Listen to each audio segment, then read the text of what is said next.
Given matrix యొక్క rank calculate చేయాలి. So ఇది మనకి ఎన్ని, సో 4x4 మ్యాట్రిక్స్ అంటే 4 rows అండ్ 4 columns. సో దీనికి మనం డేటాస్ కూడా క్యాలిక్యులేట్ చేయొచ్చు, లేదంటే ఎక్లాన్ ఫామ్లోకి కూడా కన్వర్ట్ చేసుకొని చేయొచ్చు. అంటే మనం సో ఈచ్ రోలో మనకి నెంబర్ ఆఫ్ జీరోస్ అనేది ఇంక్రీజ్ అవుతూ ఉంటే దానికి రో ఎక్లాన్ ఫామ్ అని అంటాము. సో మనం కన్వర్ట్ చేసుకుందాం.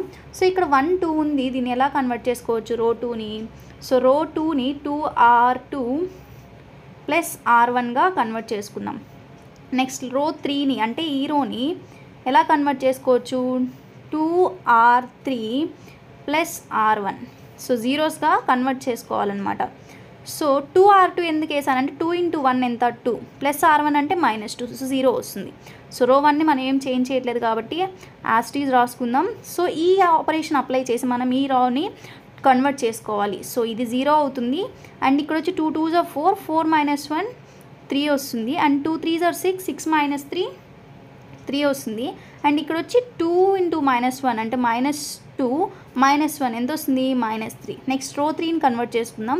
So 2 1s are 2, -2 0. So 2 0s are 0, -1 అంటే ఎంత, so -1. So 2 0s are 2 1s are 2, -3. So -1. So 2 into -1 -2, -2 plus 1 1. So next రో 4 అలానే పెట్టేద్దాం, 0 1 1 -1. నెక్స్ట్ అగైన్ మనకి జీరోస్ అనేవి కామన్గా ఉన్నాయి, బట్ ఇంక్రీజ్ అవ్వాలి కదా రో ఎక్లాన్ ఫామ్ అంటే కన్వర్ట్ చేసుకుందాం.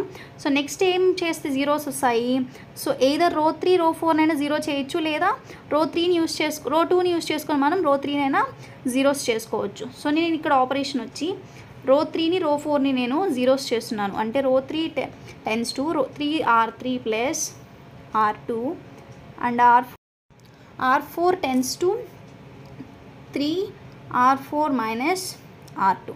సో ఈ ఆపరేషన్ ఈ మ్యాట్రిక్స్కి అప్లై చేస్తే మనకి సో రో 1 రో 2 అలానే ఉంటాయి, -1 -2 -1 -3 -1 0 3 3 -3. సో ఈ ఆపరేషన్ అప్లై చేస్తే మనకి ఇక్కడ 0 0 0 0 వస్తుంది. అండ్ ఈ ఆపరేషన్ అనేది ఇక్కడ అప్లై చేస్తే మనకి 0 0 అనేది వస్తుంది. సో ఇక్కడ చూడండి జీరోస్ అనేవి ఇంక్రీజ్ అవుతున్నాయా. సో రో 2లో 0 ఉన్నాయి, రో 3లో 4 అండ్ రో 4లో 4. సో జీరోస్ ఇంక్రీజ్ అవుతున్నాయి కాబట్టి ఇది రో ఎక్లాన్ ఫామ్లో ఉన్నట్టు. ఓకే, సో ఇప్పుడు మనకి ర్యాంక్ అంటే ఏంటంటే number of non zero rose. So number of non zero rose ఎన్ని ఉన్నాయి, 1 2. సో ర్యాంక్ ఆఫ్ ఏ వచ్చి మనకి 2 వస్తుంది. సో ఇలా మనం క్యాలిక్యులేట్ చేస్తాం.